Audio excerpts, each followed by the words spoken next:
Welcome everybody to this side event hosted by the Convention on Biological Diversity for the high-level political forum on sustainable development. The event is entitled the Post-2020 Global Biodiversity Framework, Building Back Better and Advancing the Implementation of the Sustainable Development Goals. So I would like to welcome you on behalf of the Secretariat of the Convention on Biological Diversity. We have a very exciting lineup today in this event, which will take the form of a moderated fireside chat. And it will be moderated by the very able Manuel Pulgar Vidal, who is the CBD's very first the very first action agenda champion for nature and people. He has over 35 years experience as a global leader in climate and energy, and has been supporting and contributing to the work of the CBD over many, many years. So Manuel, without further ado, over to you. Thank you, Patrick, and thank you to you all for being part of this fantastic event. And I am not using the word fantastic just because to motivate you, but because of the topic. No, as Patrick mentioned while referred to the title, the idea it is to discuss a Build Back Better because of the coronavirus, but while we are adopting and start to thinking on implementing the Post-2020 Global Biodiversity Framework. And if you try to squeeze three main concepts of that title, immediately you will identify these three main elements. The first one, lessons. What have we learned because of the coronavirus? No? After more than 2 years of pandemics, there are many, many good lessons on what to do when we are facing a crisis as it has been the coronavirus. Good things, good lessons, bad lessons, because also it is a time to correct what we did bad and to improve our behavior, probably to connect better with the nature. That is something that we have absolutely learned, that it is about our relation with nature if we are expecting not to repeat what we are still suffering with the coronavirus.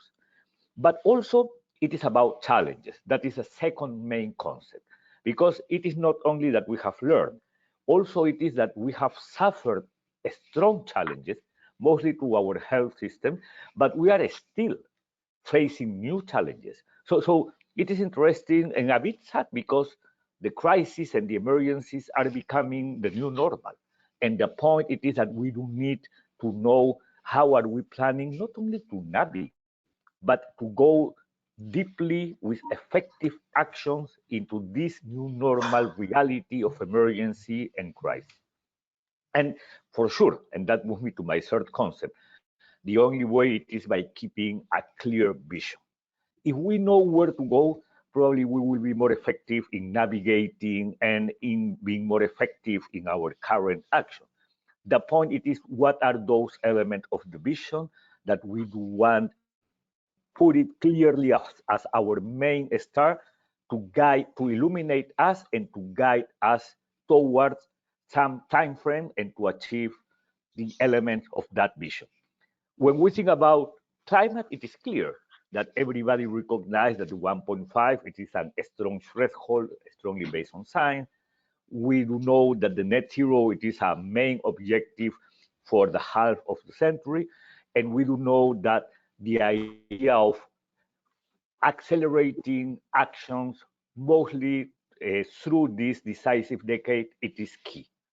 So we do need to make the same effort for the biodiversity, and that is why the importance of the Post-2020 Global Biodiversity Framework. It is to make a clear and strong vision with clear goals, with achievable and feasible and ambitious targets, but also with means of implementation. That is why the importance of this is that it is going, we hope, it is going to end successfully, we hope, by December of the current year. So those are the three main concepts: lessons, challenges, vision. But also the idea with our fantastic set of panelists, we have 11 panelists, it is to discuss around three main questions. The first one, it is what are those elements that should be part of our last effort to make to produce a strong outcome by December of 2022. So how can we make a really strong achievable and a really strong success in COP15, the post-2020 Global Biodiversity Framework? So the questions are going to be related to that process, to the way towards that objective. But the second set of questions are going to be more related to the whole of society approach, and how much the whole of society approach should refer not only to parties, and we recognize that the CBD and the GBF, it is a party-driven process, but the point is how can we convene whole of society into the same effort? What is the role of what some are used to calling non-party stakeholders, some other non-state actors? So how can we motivate and convene more strongly those actors into the table? Because that moves me to the third set of questions, the implementation. We know, we are optimistic that we can get a good GBF. So the point by now, it is to start to think on how to implement. Because it is not just to get a good vision, a good target, good goals. It is also to start to think on how to implement. And when we think on implement, that connects immediately with the domestic level, with the ground, with the landscape, with the region, with the people on the ground. So the idea for today, it is to discuss on how to start to think on implementation to ensure that implementation is going to be effective. So based on that, the idea for today, it is to have a fireside chat. We will have 80 minutes of what I am sure is going to be a very productive and constructive dialogue with our 11 panelists. And that nobody is going to make a statement in sense of presentation. The idea it is to promote a dialogue within us, and based on that we can after that wrap up with some conclusions and with some definition of what else to do towards December 2022 to get a strong post-2020 Global Biodiversity Framework. So in the first intervention of each of you, I will just introduce your title, but after that I am going just to refer you with your name. So let me start with you, Elizabeth. Elizabeth, you are the Executive Secretary of the Convention on Biological Diversity. And for sure you have a strong responsibility to make COP15 a great success and to produce, because of COP15, a great outcome. So, and we are 5 months ahead of COP15, so that means almost nothing. So what are those elements for a last effort to make the COP15 a great success? What are those 2 main recommendations for the parties to accelerate the process, to produce at least a good first draft, or a shorter draft, not a first draft, a shorter draft that can make us more able to get a great success? So could you start, Elizabeth, with some of those ideas, a couple of concepts because of that? Thank you very much. One, it is very clear that we are at the stage that, as we have said, we have all suffered as the result of the COVID pandemic. The relationship between human beings and nature need to drastically change, because our actions have also contributed to the suffering the whole world went through the past few years. 2 years. 1. 2, the process, party-driven process for the negotiations of the framework are going on. The progress is not yet where we had all expected, especially from the meeting we had a month ago in Nairobi. And as you have said, with a few months remaining, we need a stronger pathway to ensure the success of the COP in December. The negotiators have done their best. We have a document which has more brackets, over 1,800 brackets currently, with about 26 new ideas on it. Clearly, the 4 months remaining may not be adequate to clear all the brackets or reduce drastically. I think, considering the time, considering the negotiators' have done their best, continue to do their best. Consultations also continue. We need to avoid surprises to the ministers and high-level leaders who will meet the second week of the COP with a document which is full with brackets. I think this is the time now to involve, engaging the high-level policymakers, so that then the negotiators, when they meet at the 5th and the last meeting just before the COP in December, they come with clear instructions where compromises can be made. And we hope also during this period of 4 months, those discussions are already taking place to be able to actually then have a better progress when they meet for 3 days in December. So we need high-level engagement already now, so that then they are already on board, and not to leave the discussion just to the negotiators, the technical negotiators, and they come in only the last, the 2 days of the high level.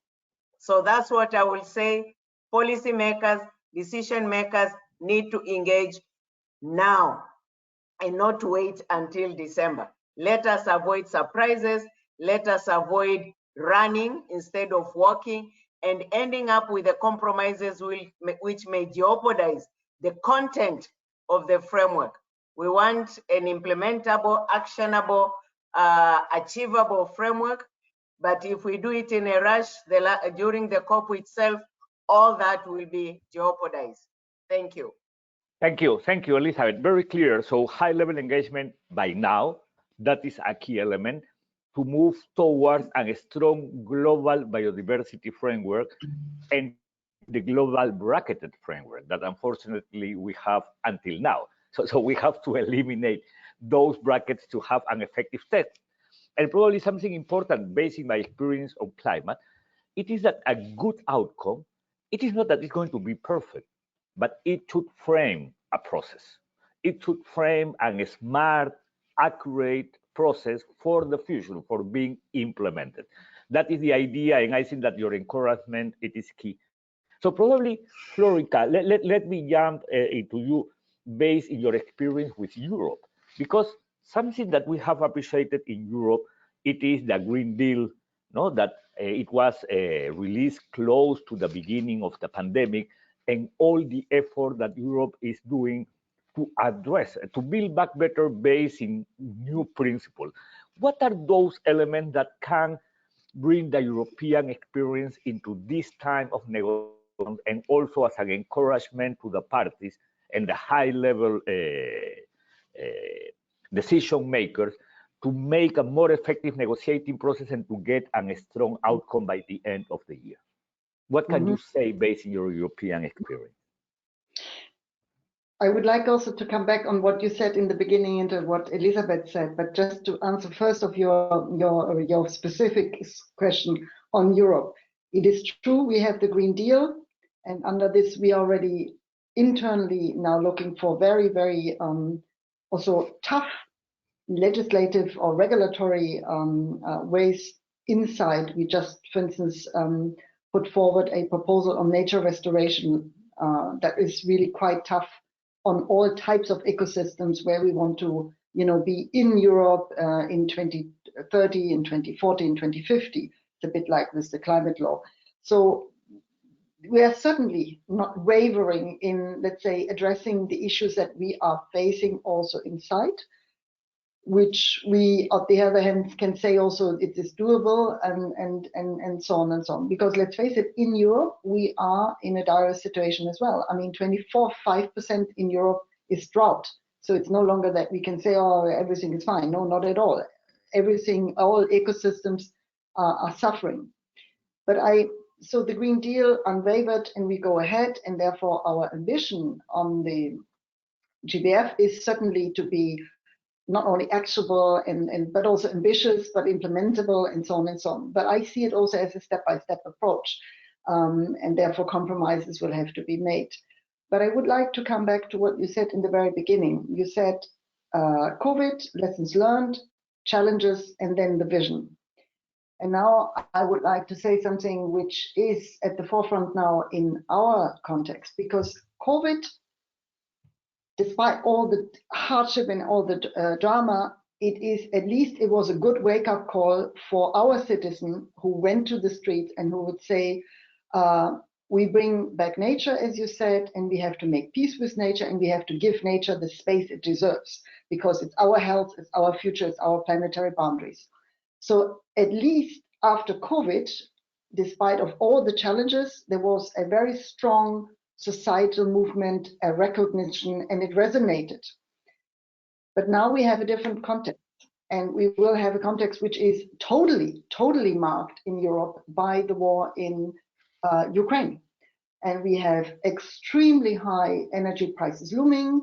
We have also our hardship on the food sector. I know it's not comparable to other regions, and you don't hear me now lamenting on a high note, not at all. I just want to say that we are knowing that with the energy prices, with supply chain, with economic downfall, inflation, recession, we are facing probably the biggest poverty situation that we ever had since World War II.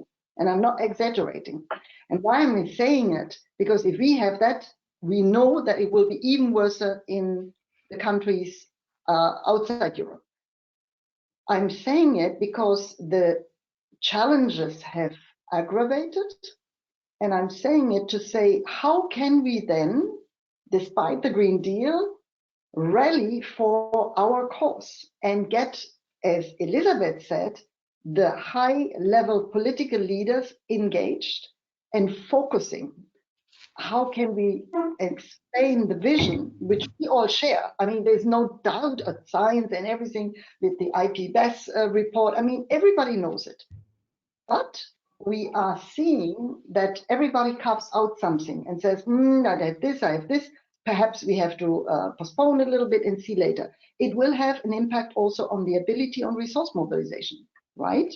It might also have, it is difficult then to get politicians to focus on a vision which we all share, and the leadership in the European Union totally shares and will engage and stays engaged, my commissioner, the President von der Leyen, EVP Timmermans. But we need to get the people again on board. And that's where I think we have to also make sure that this perhaps discrepancy between the technical discussion and the leadership discussion that has to come means we have a little bit to say. We are not looking always backwards, where potentially, yes, of course, we would go on all the goals and all the everything, but we have to see how can we translate, how can we make everybody aware that we are facing really a planetary emergency, and that this, despite everything else, should be our first priority. And precisely because we have the climate change, Sharm el-Sheikh, and we have then Montreal, and we should also make linkages, because both together, even though, let's face it, for biodiversity, we have different drivers, like plastic littering and chemicals and pollution and deforestation, but we have to nevertheless make linkages to transpire really the urgency. And I just want to use it also to say, we are super grateful for flexibility from the Chinese side, but also very much from the Canadian side to say, we have a venue, we have a date.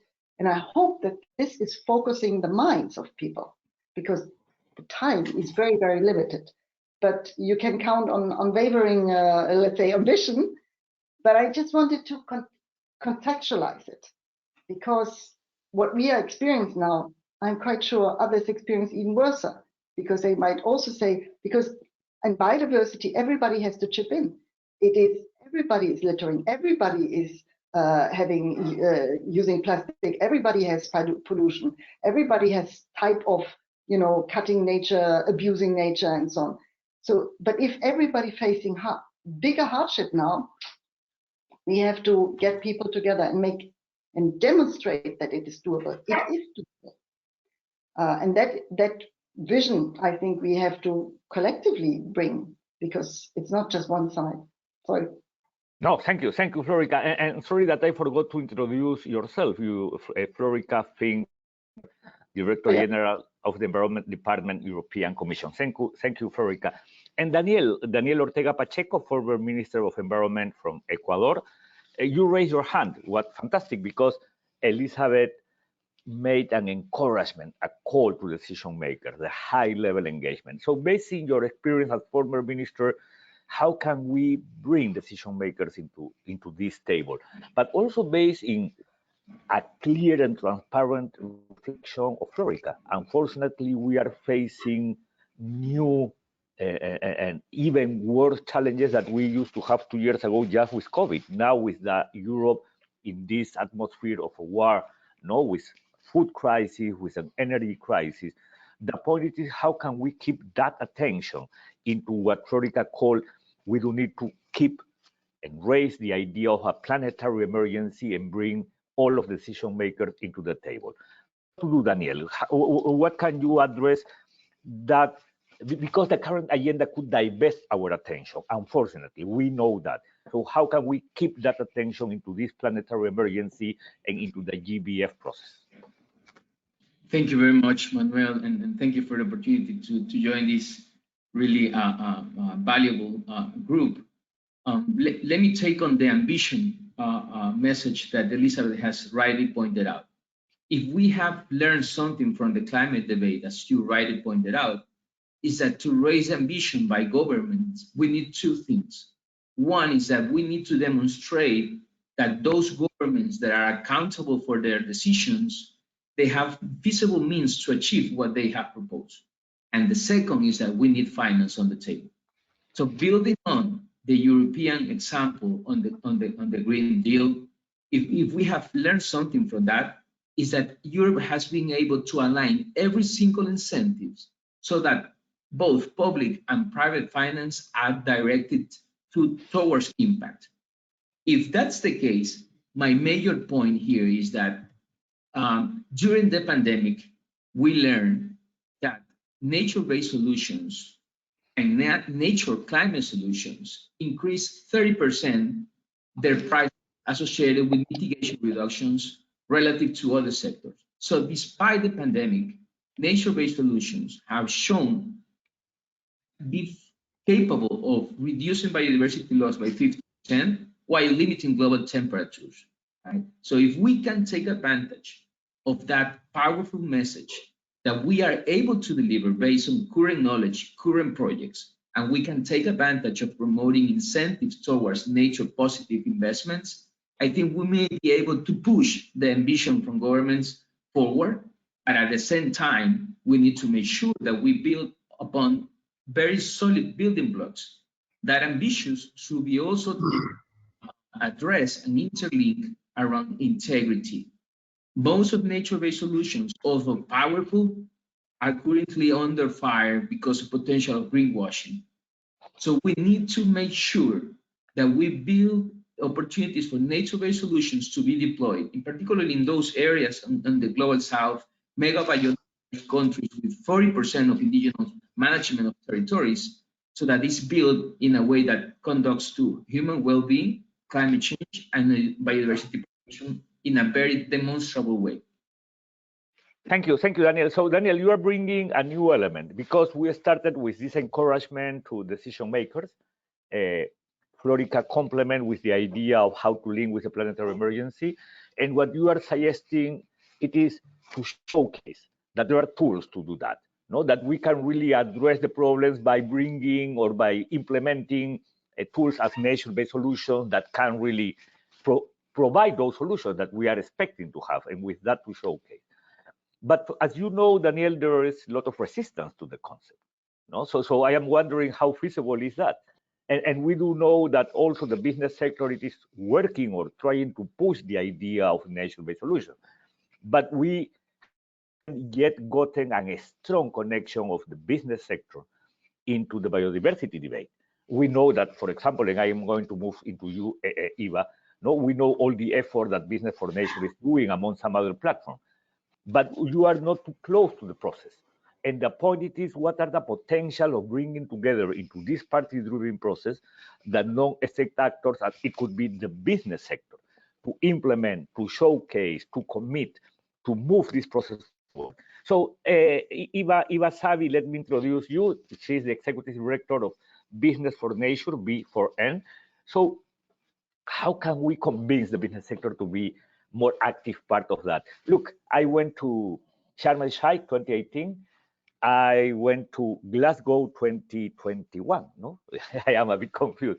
And when I went to Glasgow, it was like 50-50. 50% it was non-state actor, 50% party. When I went to Sharm el-Sheikh, it was 95-5, no? So how many or how much of the business sector was part of that? Why the business sector, it is not coming into this table in which we are facing a part of this planetary emergency, that it is the loss of biodiversity. Eva?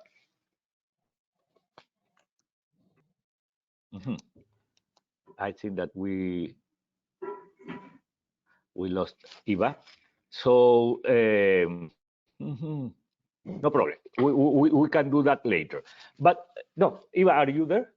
Can you hear me?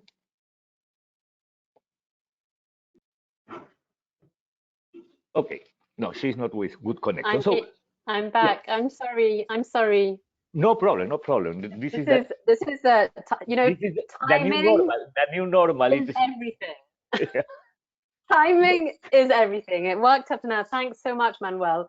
And I missed the second part of your introduction, and then probably while you were figuring out why you couldn't hear me. So I'll jump right in, not to waste time. And it's really, I have so many thoughts based on what others have been saying. But essentially, in my view, I think all of us need to get comfortable with a level of uncertainty with everything that's going on, and we need to get comfortable with imperfect plans without compromising on the ambition.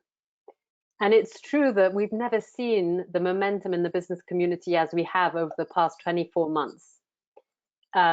Nature has risen up the business agenda to such an extent over the past 24 months, in part thanks to the process of this global biodiversity framework being portrayed as the nature equivalent to the Paris Agreement. And there's also the recognition that there are operational risks, financial risks, and opportunities linked to managing a company's interaction through its value chain with nature. But I would say, we now have more than 1,100 companies around the world urging governments to adopt ambitious policies on nature. We have hundreds of examples of companies already taking action and making commitments. So what's the problem?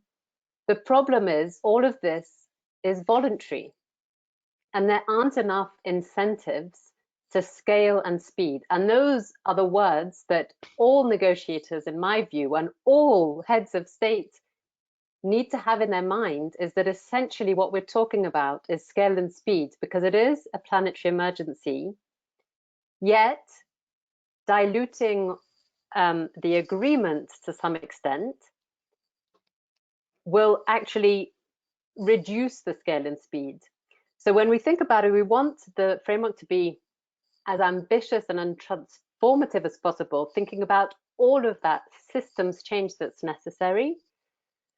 And sometimes we hear we need to make sure that it is achievable. Well, how do you define achievable? What are all the elements in our complex systems that would make something achievable or not?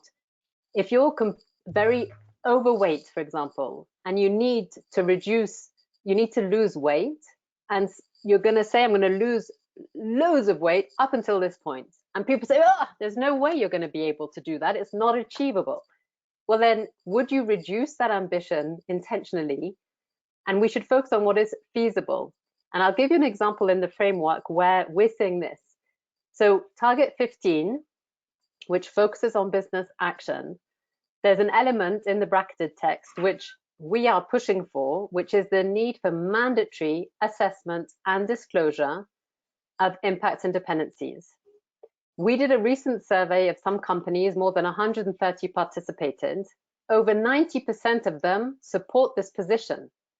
They know that if they want to be recognized and rewarded for their performance, the information needs to flow through the systems to investors, to regulators, etc. And that's where we get the scale and speed. That's where the power is. And companies are already also, for example, more than, well, 3/4 of those same companies that responded to our survey support the draft target in the bulletin target 15, which is to reduce negative impacts by 50% at least by 2030.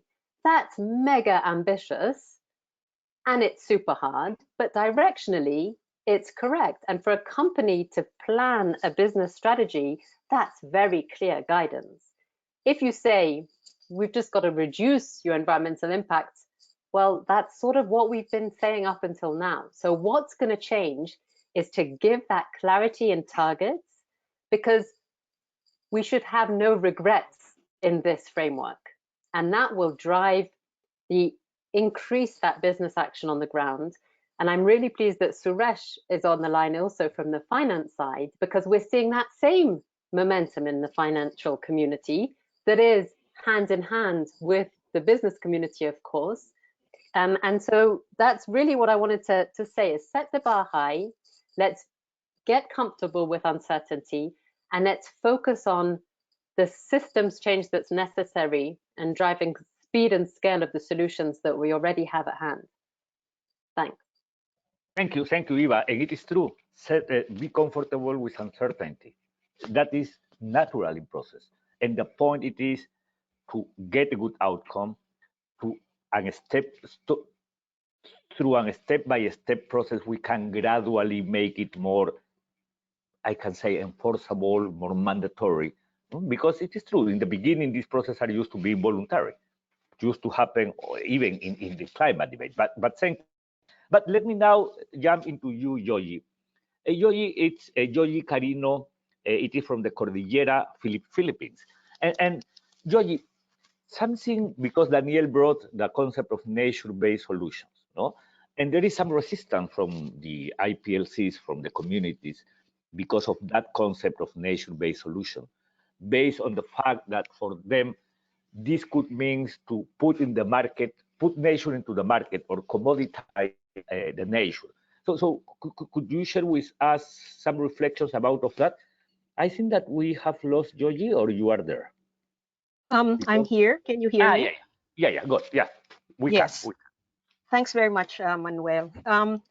Yes, I've been listening to what's been said, and clearly, when we're talking about action for nature, we need to completely be inclusive and listen to indigenous peoples and local communities, because in a way, they have already proven solutions in terms of the close relationship with nature and an ethos of fostering biodiversity and living with all of life, right? So I think leading up to December, I'll say something, then I'll address nature-based solutions. I think let's focus on the lessons of hope, because whilst we know that there is indeed a crisis and they're integrated and multiplying, we also know that people overcome this. And in fact, crises push us towards solutions of all kinds, right? So the future is not a one-way street of people degrading nature and of different sectors degrading nature. And I've cited indigenous peoples who have been trying to do our contribution in this regard, right? Therefore, let us be sure that when we use, for example, nature-based solutions, we reach sufficient understanding that we are serious about avoiding the problems that have arisen in terms of adopting so-called new innovations, but which might actually be continuing old practices. So certainly, a question has been raised as to whether nature-based solutions is a new approach or whether it will now incorporate and encompass more of nature away from the people who have stewarded and who have been living with nature, right? So that is really a challenge to business, but also governments. Will there be good regulation, good monitoring, independent monitoring that will really convince people that this is going in the correct direction?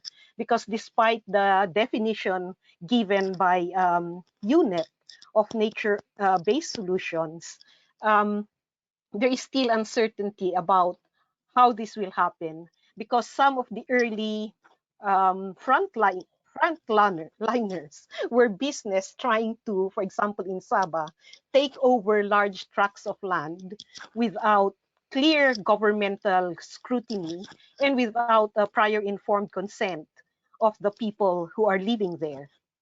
So let us learn from the pandemic, because that is one of our focuses today. Let us focus on the front liners. In the health emergency, we had the health workers, very low paid workers, actually overcoming the issue of care for the community and the issue of caring for people. When we come to nature, which is also another health emergency, let us also pay attention to the front liners. And these are actually indigenous peoples and local communities.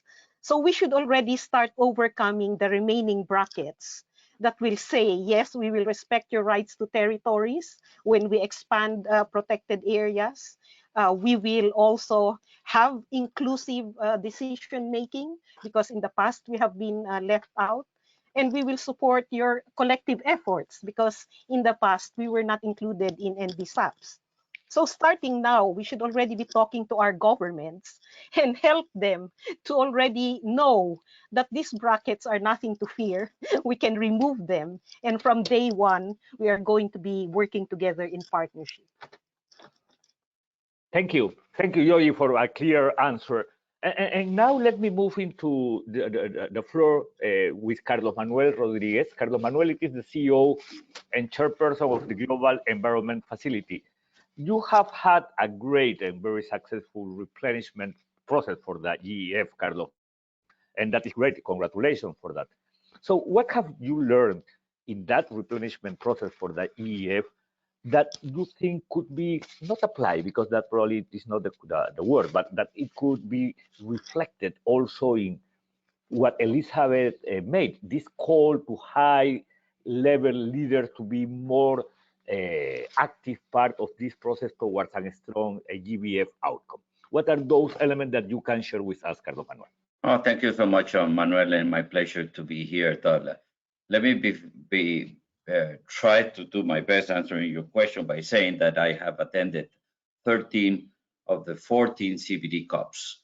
In the early days, I was a simple assistant to somebody in the delegation. In the later days, I was head of the delegation. I've seen everything in the last 25 years in the CBD. And yes, I fully agree with Elizabeth and many others that this is the time for the big decision makers to step in and give us clarity, guidance, and yes, of course, ambition.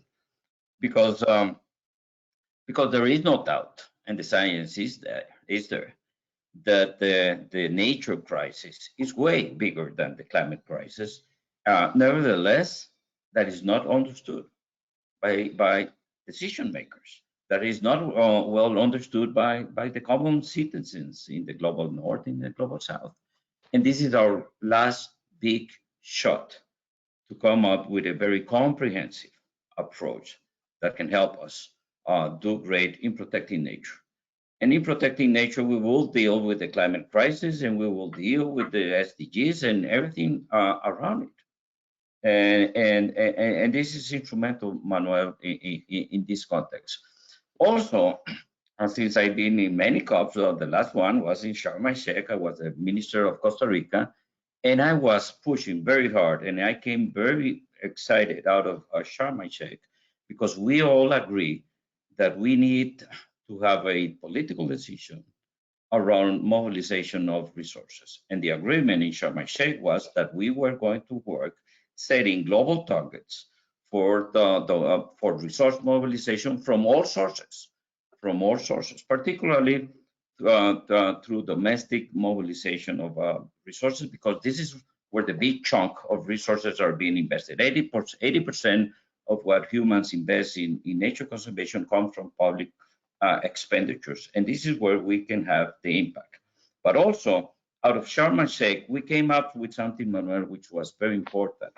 There was an unwritten agreement and an understanding that that we can bring resources from the north to the south. We can bring the private sector, and the work that Eva and her colleagues are doing is great. We can do innovative finance. That will never be enough if we continue to invest in economic activities that destroy nature. And Daniel is totally correct in what he says. Daniel really hit the nail with regards to the big challenge, which is, I call it the need for policy coherence. We need to really align the new CBD framework, the Paris Agreement, and the other multilateral environmental agreements. We need to have policies at the country level where all public and private investments are aligned with these environmental frameworks, with the Paris Agreement and the new CBD framework. Otherwise, we will continue investing way more resources in activities that destroy nature than what we invest in nature conservation. So Daniel is really clear on that, and this is what we have done in GEF 8 in our replenishment. And now I get into responding to your question, Manuel. GEF 8 was a record-breaking replenishment. Never before we have seen such a huge increase in the funding amid the crisis, political, social, and financial crisis. I mean, the commitment, the way that donors and recipient countries in the GEF were able to crack this big commitment is great. And a couple of things are important here to highlight. This is the first time that a GEF replenishment happens before the CBD COP. Normally, you got the CBD COP, you got decisions, and the GEF works based on that. This was more challenging to us because we didn't have the framework to work based on the replenishment. Nevertheless, what was agreed in the GEF replenishment is good news, because 40%, almost up to 40% of the GEF funding will directly respond to the CBD framework. But overall, I will say, Manuel, 70% of all GEF 8 resources will have a direct impact in biodiversity conservation and the new framework. So the GEF 8 has been crafted in ways that will use nature as a driver to address in a more integrated fashion the need to invest in all the different conventions, from the chemical conventions all the way to biodiversity, because chemical pollution is one of the biggest challenges for biodiversity conservation, and we have never brought together projects that can work in that respect.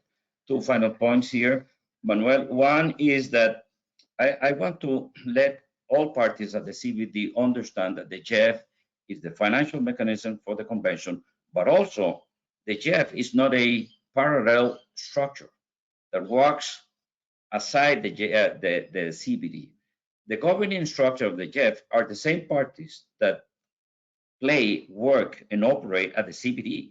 So the decisions that comes to the GEF in terms of the programming and the policies are taken by the parties, the same parties that operate at the CBD. Nevertheless, we got a big challenge here with that we need to understand, that is that the GEF operational focal point and the CBD focal point don't coordinate at the country level, don't communicate as much as we need, and that is something that I want to bring it up right now, because we need more integration within the Rio Convention's operational focal point, the GEF operational focal point, so we can bring coherent elements into the mix, so we can be able to have a realistic, nevertheless very ambitious framework. So there are very good news coming from the GEF. The GEF is ready to deploy, deliver funding on all different elements that will come out of the new CBD framework. Thanks, Manuel.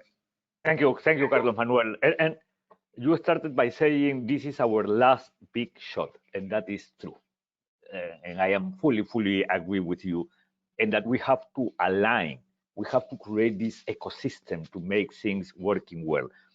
So that is why I will take one of the questions from the audience and will direct it to you, Basil, and then to Dr. Liu Ning. No, you, Basil, a co-chair of the work open-ended working group of the post-2020 GBF, and Liu Ning as a COP15, part of the COP15 presidency. So the question is from Friedrich Wolf. I am going to, for sure, to summarize. No, how do we get parties and laggards to get a spirit of common endeavor and maybe take a step back and not insist on every detail they would like to have in the agreement? So how can we align parties in some other way? So first you, Basil, and then you, Liu Ning. Thank you very much, and I hope you can hear me well. Yeah. How can we get parties to get to that elusive compromise? And I think I want to go back to some of the points Elizabeth made and some of the points that Carlos Manuel made. First one is, what kind of mandate do negotiators get? Do they get a mandate to have certain point in the negotiation, or do they get a mandate to get a deal? And I think that's where I want to go back to that notion. This is the last opportunity to get an agreement and a deal. The next time we get to that, be 2030, and be a lot more difficult and a lot more complicated. So I realize, and I think Florica spoke about the challenge, the war, the food crisis. All those are very important and very immediate concern. The challenge our political leaders have is to face today's crisis, but keep in mind the longer term one. Because no doubt, in 2030, those crises will be gone. Perhaps there will be a new one, but citizens will be facing our political leaders and, what have you done for biodiversity? Where were you in 2022? What has happened? And I think we want to we want to make sure that political leaders have a good understanding, a good balance of what they need to do immediately, but also what they need to do over the very short term. And that's where I think the whole of society approach is very important. If they see business and finance knocking on their door and telling them, you have to take measures and we're behind those measures, that's going to be extremely important. In addition to that, Francis, myself, colleagues in ZNC and Elizabeth and others, we will be preparing the way. We will be working through the coming weeks and months to identify the area of convergence and the solution to find those convergence. But we have the combination on one side, the political will, and on the other side, the technical solution. I'm convinced we can get to a deal. And then along the way, we're going to be also addressing the crisis. Thank you. Thank you, Basil. So now, Dr. Liu Ning, and let me complement with something that also Frederick mentioned. So it is, what can be done to avoid a Copenhagen moment? Interesting, sounds a bit dramatic, but it is important to be mentioned. So what can we do to avoid that moment that we used to have in 2009, no, for the climate debate?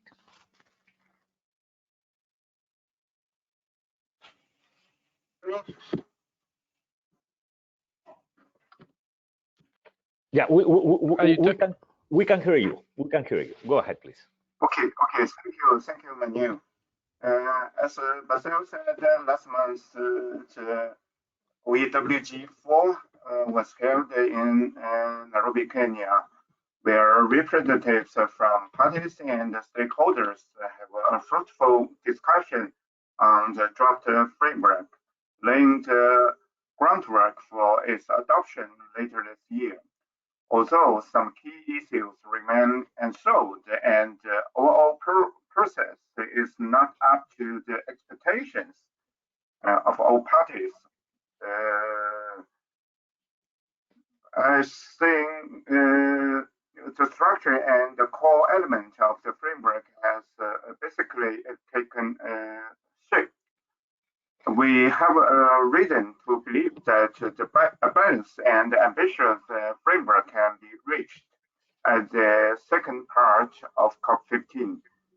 At the same time, as you said, that there are now a few opportunities for formal consultation before COP15 Part 2 in order to ensure both the ambition and the timely adoption of the framework. China, as the COP presidency, will continue to play a leading role and make efforts in the following areas. First, we will seize the opportunity of the intersectional process. China will work with the CBD Secretariat with the support of the Bureau member to actively organize the intersectional process, create as many opportunities as possible for all parties to meet and communicate and promote consensus and compromise. Second, China will strengthen ministerial participation and highlight the role of high-level leadership, taking into consideration the high-level meetings planned for the year.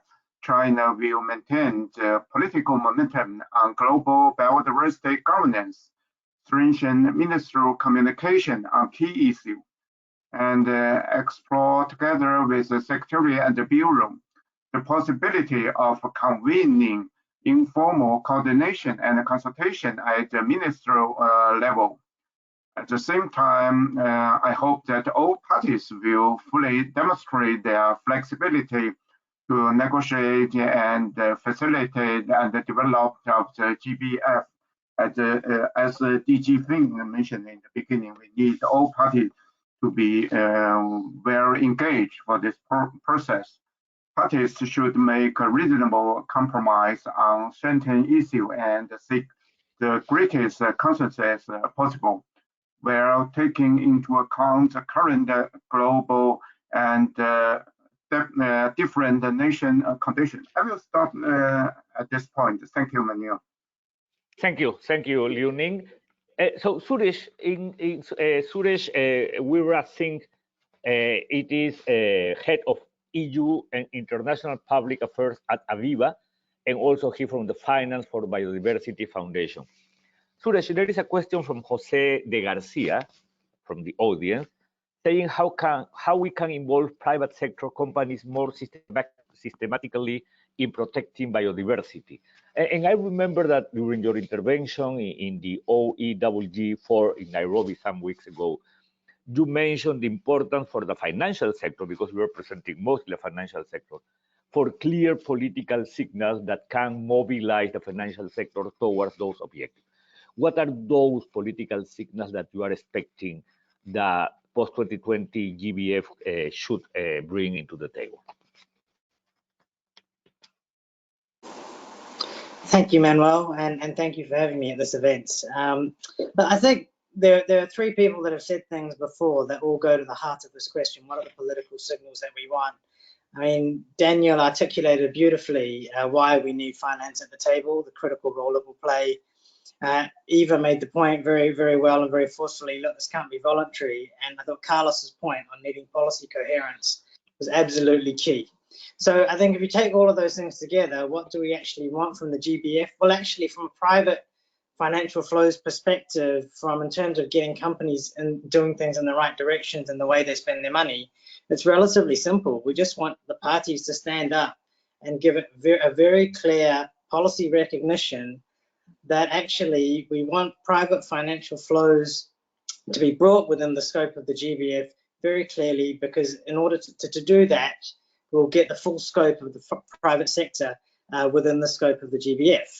I think what's happened, and just observing the talks, obviously, from the outside as a non-state actor, we're not privy to everything, but it does seem to me that the private financial flows question, the alignment question, has got very caught up with the financing question, which is of course a crucial issue that has to be resolved here. But I think it's important to think of the policy levers available to governments when they implement the GBF as being beyond funding nature conservation.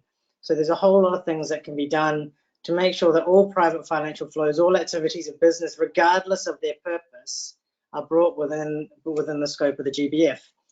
So I just think one thing I would observe is, in a way, it's slightly depressing that we're still here so close to Montreal talking about whether there's a clear policy statement that private financial flows are in. And I think, just in response to the question, you know, the key thing is to get a clear policy statement, get something in the GBF. I think, you know, we can't, as Eva suggested, you know, we have to be willing to live with imperfect plans and a level of uncertainty, but move the discussion on to implementation. And then we can start talking about the concrete things that can be done, whether that's disclosure regimes, transition plans for corporates, you know, the role of central banks or supervisors in implementation. And that's really where the substance is. And I remember in Geneva, Basil, you know, he urged the financial community at a Finance for Biodiversity event, start moving the discourse onto implementation. And we came to Nairobi ready to do that. But unfortunately, we're still talking about whether the big policy decision is yet to be made. Thank you, Suresh. So now let me jump into you, Francis. Francis Ockwall, also it is co-chair with Basil of the open-ended working group for the post-2020 GBF. So suggest, Francis, to align, as Carlos Manuel mentioned, to align parties, to align actors into the same objective as a way also to quick remove those brackets and to have in December a good and a strong outcome. So Elizabeth mentioned the importance of engaging high-level decision makers, what it is important. Somebody else mentioned, Carlos Manuel, the idea that we are in our last big shot. So how to convince? What should we do domestically and also globally to in these 5 months to finally achieve our main objective, that it is a great GBF? Francis? Yeah, thank you, Manuel. I think most of the colleagues have one or the other touched on a number of things, maybe even that one. But I think from the time we left Nairobi, I think that is we would say that is the first place where we actually saw real negotiations, because in Geneva, looks like what parties did best was just to put as much text as they could into the post-2020. So having left Nairobi, and people now aware of what needs to be done, because the time frame as we see it, we are talking of 5 months, but I think every day that passes is not even 5 months. You see, today we are in maybe 15th of July. We cannot say it is 5 months. The days are reducing. So I think at the national level, first, what needs then to be done is for governments or the focal points to really organize themselves and make sure that they internally at country level discuss these things and understand what the issues are. They try to see how they can come back with that spirit of compromise, which we are very much looking for. So if parties don't engage now and only wait for us to meet again, maybe in December, they could as well be a little bit far away from the point. So this process needs to be active at national level. We should see discussions going on. These focal points and those that are concerned with environment management should organize meetings, brief their ministers, get stakeholders together, including NGOs, by the way, because even at national level consultation, there are NGOs there, both national and international, they're all there. So that is what we need to be doing at the national level, so that we are better prepared to take on the process. But again, from national level, we should also be having regional consultations going on, because regions come as a block to negotiate. So what are these regions coming to advance? Are they divided? Are they united? If we have a divided region on certain aspects of the framework, then you can also expect that the discussion will take longer. So the regions need to unite, the regions need to consult each other, and then when they come, we should be able to see them advance the discussion faster in December. At the global level, then, as colleagues were saying, perhaps we need to be seeing how we can now mobilize with the help of other agencies or ministers. There are regional groups that we could maybe be talking to them. I know there's AMSEN coming up. There could be others for the Caribbean. There could be others for the Asian. We need to be seeing how we really interface there. But something else I wanted also to mention here, and although you might not have asked, but maybe just to emphasize it, is the question of raising the profile of the framework and biodiversity at that. You see, if you look at climate change, and I hear all the time this comparison, you are talking of Copenhagen moment, we are talking of the Paris Agreement, the hype that is there for climate change.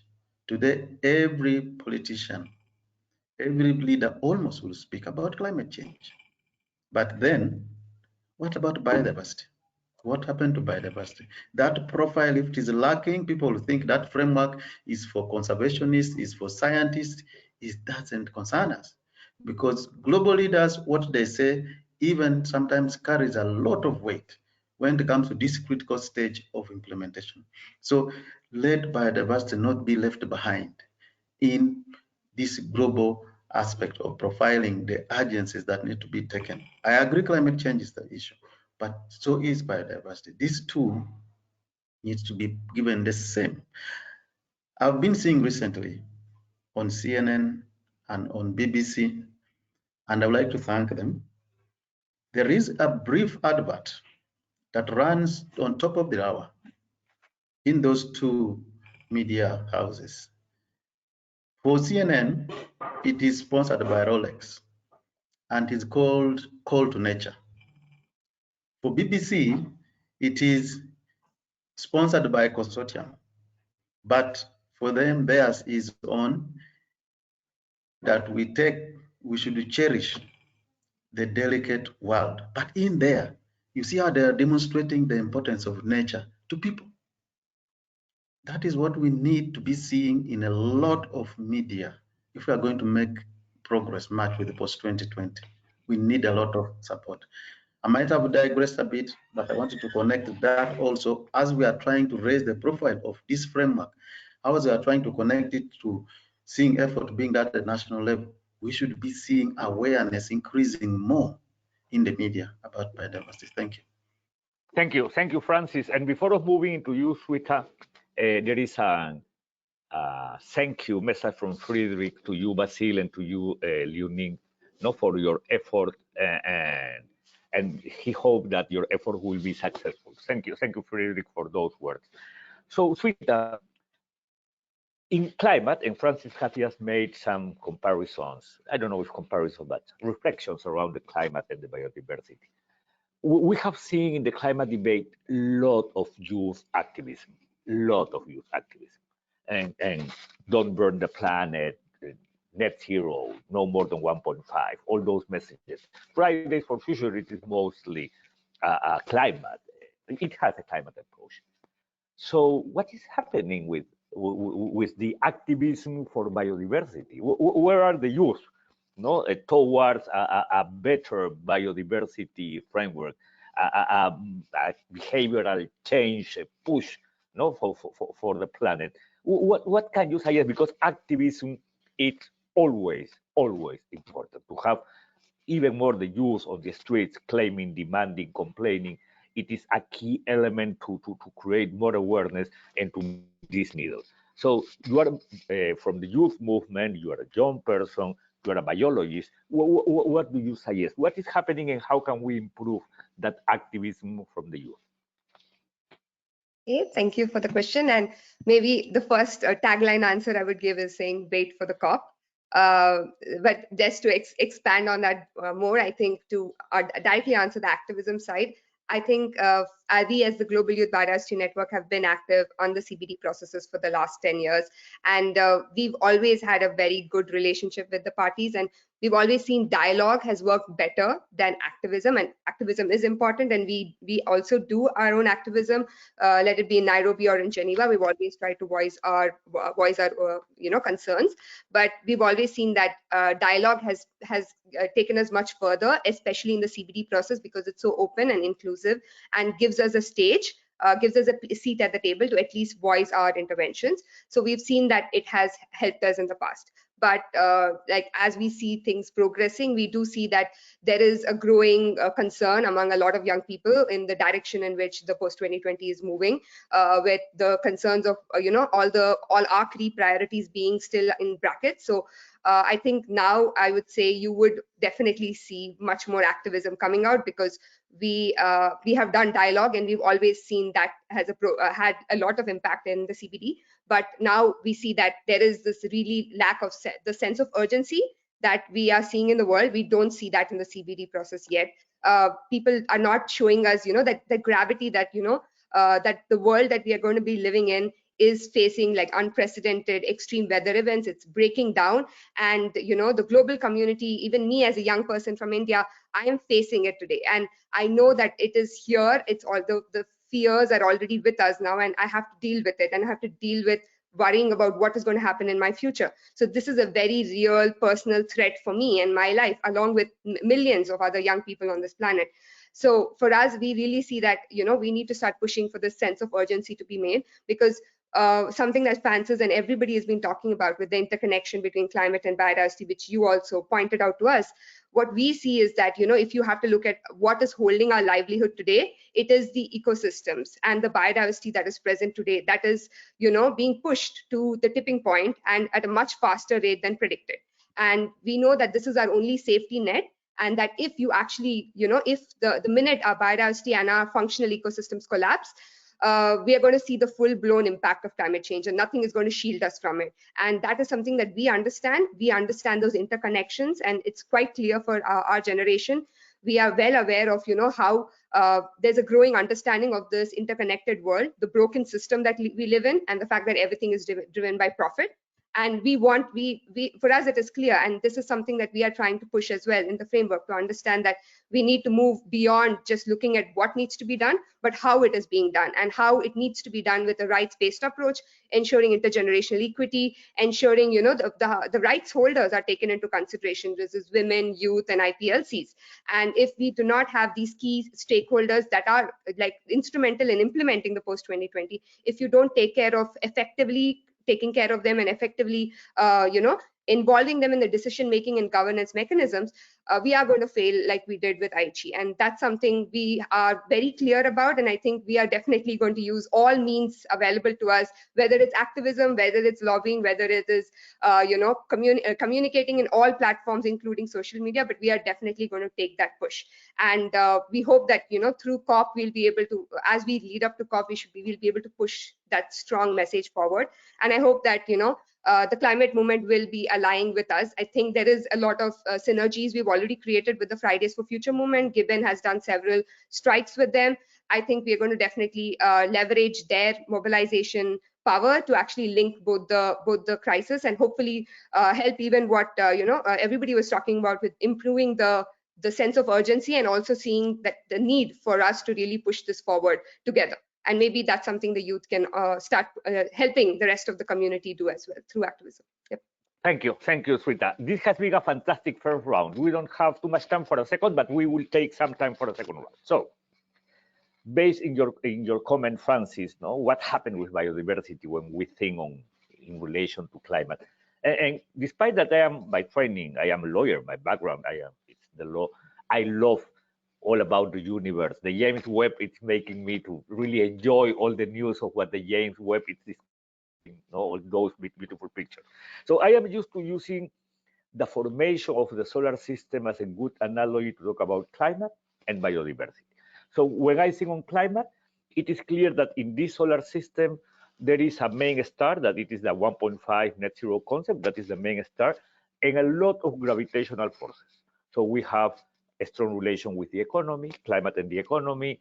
We have a strong non-state actors agenda. We have activism. We have a strong means of implementation with the NDCs.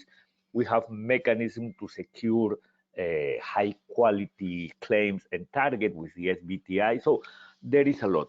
Probably it is not as mature. So probably in biodiversity, it is not as mature as climate, but we can move the process towards the same. So what are those strong gravitational forces that we have to develop to get there? So now, if you want, you can raise your hand. Also, there are some questions. So let's start with Daniel that did it first, then you, Basil. And if I have an additional question from the audience, I will add it. But go first, Daniel, how to create that good solar system for biodiversity to address Francis' concern, no, in comparison with climate. Thanks a lot. And I like to be a bit more optimistic here. So I think that the context is just perfect to create this narrative, right? There is a perfect for aligning incentives for nature positive investment. I remain optimistic that we can deliver coherently, as Manuel has highlighted. And this is the case because we have recently seen the outcome of the task force on nature-related financial disclosure. And that is a wake-up call for businesses. I'm looking at Eva and what she has presented to us. And the message from the task force is clear, is that nature loss poses a major risk to business, while moving to nature-positive investments offers an opportunity. And just briefly coming back to Yogi and Sita, they have rightly pointed out major drawbacks on how we are going about doing nature-based solutions. The good thing is that we know what the problem is and how to address it. Manuel just pointed out some of the benchmark and thresholds that we are using to understand where that high integrity and quality is. And this is exactly what we are doing at Integrity Council for the voluntary carbon market. And our theory change is very simple. If we build integrity, a scale will follow. If we build integrity for nature-based solutions as a vehicle mechanism, the scale of finance that we can mobilize could be really transformational. So just to give you an example of what we're doing at Integrity Council is that we are bringing on the performance standards of the IFC to address environmental and social concerns on IPLCs, intergenerationality, gender, and others. If we can showcase these biodiversity positive carbon credits, for instance, and we showcase this in the portal of the action agenda, I think we will be able to mobilize further support, raise ambition by the governments, and I think this panel has a very strong leadership to achieve it. Yeah, agree, Daniel. And there are many contentious topics that we have to sort quickly, that we have to go deeply to sort as a way to promote what you are suggesting. Basil, also you raise your hand. Yes, following up on others' comments, there is no win in climate without a win on nature. There is no win on nature without a win on climate. They're all linked, and we have to be successful on all of them at the same time. So the challenge we have, and I'm convinced that in 5, 6, 7 years, all that's going to be very evident to everybody. The challenge we have is how do we convince people today that they can make a decision in December that will enable them to take action and avoid those crises. If you could go back to a few years ago, remember when we started talking about the climate and there was somebody talked about Copenhagen in 2009, we could not see the effect of climate change. But if you look today, I see the window open in Beijing behind my colleagues Yuning. I can see I know about families and friends in London. We can see the effect of climate change in our everyday life, and people can touch it. This is not something we can see in terms of a negative and a crisis on nature. What we experience from nature is the positive aspect, the bread on our tables, the fruits, etc. So the challenge we have collectively, the 12 of us around this table, and the people that are listening to us, is sending the very clear and strong message to political leaders that yes, it's difficult, it is representing change, but it is a change that leads us to a better future. And I think what we're not talking enough about is the better life we're trying to build for every one of those. Yes, there is a cost for transition, but the future is a better one. So I encourage that we have to work better in explaining the positive aspect and not just showing what we're doing as a cost, as something that's going to be painful and difficult, but also explaining it we're bringing something better for our future. Thank you.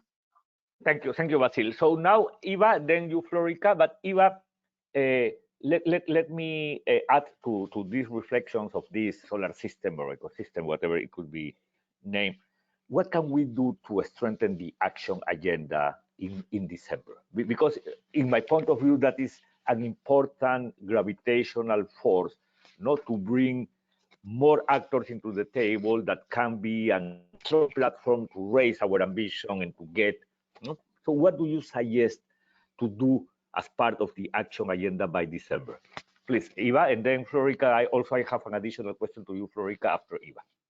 So super quick on your question, Manuel. We need to build on existing efforts. There's so much going on. It needs to be consolidated and not reinvented in the action agenda. There's a lot of elements to build from, and it needs to be part of the official implementation plan. So non-state actors need to feel that they are contributing to the overall mission of delivering the Global Biodiversity Framework, and that's all stakeholders. And that, just to wrap up, my final comments I wanted to add is that the mission 2030 is very clear in the Global Biodiversity Framework. We need to halt and reverse nature loss by 2030. We need to be nature positive by 2030. That's a clear rallying mission that we can all race towards. What's clear in this group is that there's a sense of urgency. However, that sense of urgency, now our campaign needs to be to those heads of state, is making sure that it's not just an awareness of the sense of urgency, but believing it inside of us. And the comparison with climate is that in our lifetimes, if we're really honest, we're not going to see an improvement of the impacts of climate change, but we can see a massive improvement on the restoration of ecosystems. So that positive story, Basil, you're 100% right. And I just want to say, up until now, the momentum on biodiversity and nature overall has grown so much. In the next 4 months, let's make it exponential so that we're ready with the implementation, bringing all stakeholders on board with us. Thank you. Fully agree, Eva. Thank you for those comments. And Florica, also Natalie Kubert from the audience is asking, do you think the imminent or ending energy crisis this winter could have a similar effect to the one COVID had, or the opposite? It will happen, obviously, because it's a crisis, and it's this time a crisis that will stay, not just like many financial crises we had before, but I think globally, we go into inflation recession. So of course, energy crisis will stay. But that's why I'm sorry to say there's always something positive. There's always a silver lining, and I'm very much an optimist. So every crisis makes us stronger. Unfortunately, that's human nature. Sometimes we need a crisis in order to better understand. If you see now the energy crisis, when you see the acceleration of putting back or accelerating the renewables, it's fantastic. It's a positive story also. It's not just a negative one. It's also, you can see how much we can turn around and do with a lot of problems. But now I wanted to come back and really wholeheartedly support what Eva, but also Basil, and I could see his body language on the screen said. I'm not the biggest fan of making ourselves smaller by always making this comparison with climate change, because obviously this has been going on for years. It is a almost single issue topic which is easier to push. And there's a very clear and strong message and a fund, but also it's measurable in a way, right? What is difficult in our side is when, for instance, we would say we want to be nature positive by 2030, it is so much what it means, and nobody understands what it means, never does at the same time, right? Only, so we have to break it down to something which is understandable. And that brings me back to what Sveta was saying. We had launched a strong youth movement, which we called the Train to Kunming. And it had a rousing success. I mean, there was so much bottom-up interest. And we will use it now, the same networks, for a new campaign now for the COP15 at the end of this year. So I'm also partly unfortunately believing that biodiversity will be the big thing and topic also for the next, we talk about college, but also in the next decade for all in Europe, just because we are seeing it every day. And in a way, COVID was the first wake-up call. Again, it was horrible and it is still horrible, but it helped this consciousness, this understanding. Now, what it is important is to have some sort of transmissible or headline goals, which are slogans which people understand, everybody will understand, which are also easier for a politician to say, yes, this is it. Be it the 30+30. I mean, the 30+30 is an easy one, but then we still have to say, and what about the other 70% where we want to go not only on protection, we also want to go on restoration. Personally, I think when we go and look, we have a very broad framework with goals, targets. If we match that with something which is a mechanism for monitoring and review, even if your goal is not yet reached, because it will not be, not everybody is at the same level of being able to reach it, even say 30-30, but if you have a mechanism to trace it, to demonstrate a trend, we are very, very much advanced. And I think this is also something which we have to look at, make it, as Elizabeth said in the beginning, actionable, implementable. And for me, this monitoring and review mechanism is a very crucial point. Again, it might be small steps for some, bigger for others, but as long as we really understand it's a common endeavor and everybody chips in, I said it again in the beginning, this is not like because you have done more harm than others. Everybody is doing a certain type of harm. So everybody has also therefore the possibility to address and to react. We needed to make it a common objective, a common endeavor. And that's how we have to get everybody on board. I'm not unoptimistic when I see now, and again, I don't want the comparison, when I want to say like how much now biodiversity has gained in momentum. And especially, if I may say so, because of investors and business. Because for them, the business case is very clear. And I have a lot of support from the business side, investor side, when we come up with a new regulatory framework, which is quite hard sometimes on member states, because they will say, but I lower my material uptake, I lower my use of water, and it's less cost. So for them, it's really makes a business case. And that's where we have to get everybody on board. It has to deliver on jobs and sustainable jobs, but in a way for everybody. And that's where we have a real problem. It is not so bankable, not so, the economic value is not so clear, but we have an economic value and the business have understood that and of biodiversity loss. And there we have to work a little bit more. Yeah.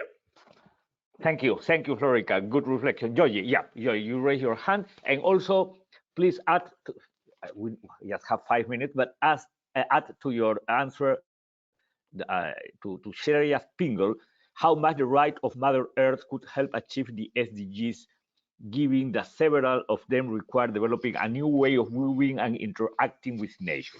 The rights of Mother Earth, how much it could help us to achieve SDGs. Please, very short, because we have 5 minutes. Yes. To conclude. Well, actually, I think I have to congratulate the CBD in the sense that it is actually ahead of climate in the inclusion of the whole of society.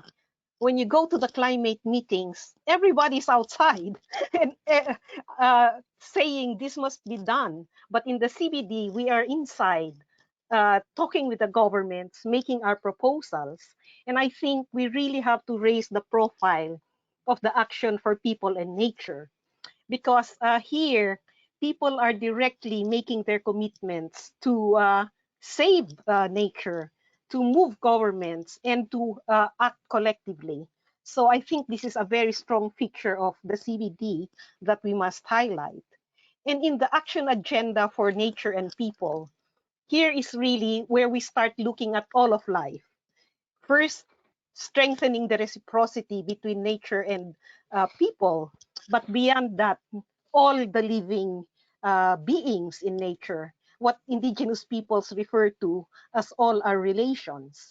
And I think this is now being understood as the most fundamental value system that all of us have to embrace in order to really get to the Vision 2050.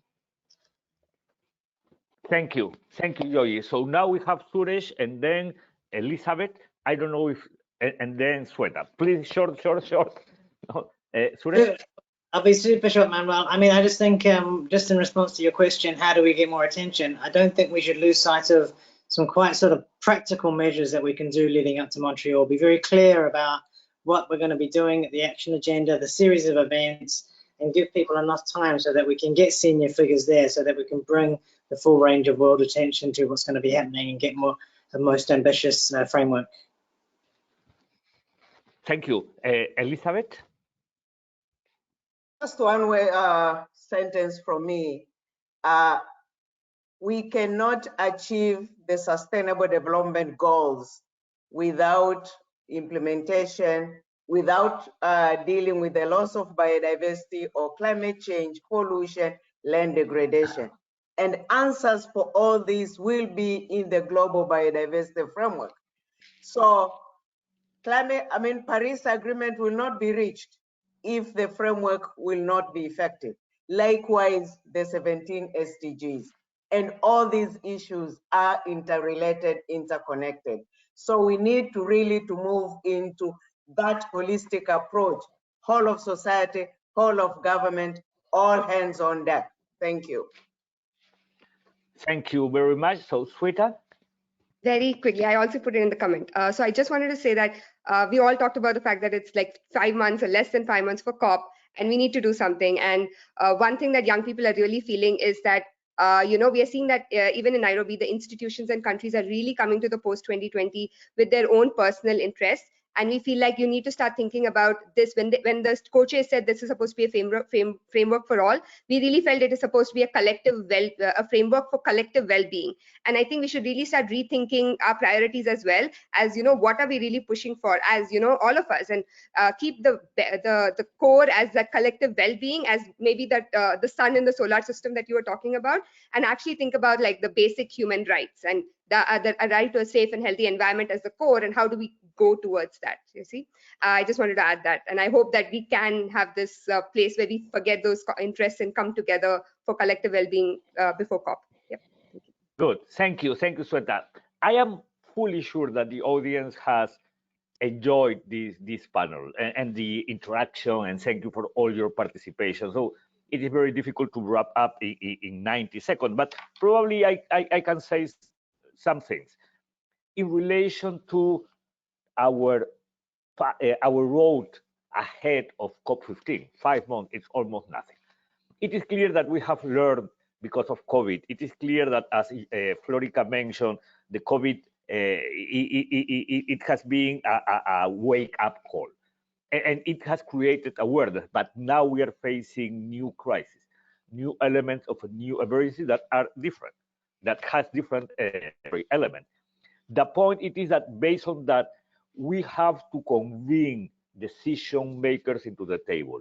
We have to convince them that they must be part of this process. And they need to recognize that this is our last big shot, as Carlos Manuel mentioned, our last opportunity. And probably it is important to all the audience of today's session to change the narrative to what I am used to calling the what if not. The people need to know what it could happen if we are not able to get a good and strong outcome. What if not? Because it is true, it is the last opportunity. On the other hand, it is important to also, we do need, and Daniel, you mentioned nation positive investment, the idea of a clear vision, that there is a way, there is a light that it is illuminating us to go into or to move through that and to achieve that vision. It is important in relation to our road ahead of COP15. In relation to the whole of society, everybody agreed the importance of raising the bar, even in an atmosphere of uncertainty, but bring and create the incentive to have all the non-state actors into the table. And we are very happy of the leadership of China in showing how important it is for them as presidency of COP15, this whole of society approach and this engagement of the non-state actors. And for sure, when we talk about implementation, the role of finance, the role that the GEF could play in implementing the Global Biodiversity Framework, the use of nature-based solutions as a low-hanging fruit that can make us more able to achieve our climate and our nature objective, among many, many other elements. Sorry that I won't have time to say more because we are just on the top of the end of this session. Thank you very much to you, the whole group of great panelists. Thank you very much for your time, and a big applause of you all. Thank you for the audience. And Elizabeth, because you represent the CBD, congratulations for the CBD for organizing this important session as part of the high-level political forum. Thank you very much, and see you in some other opportunity. Bye-bye. All right.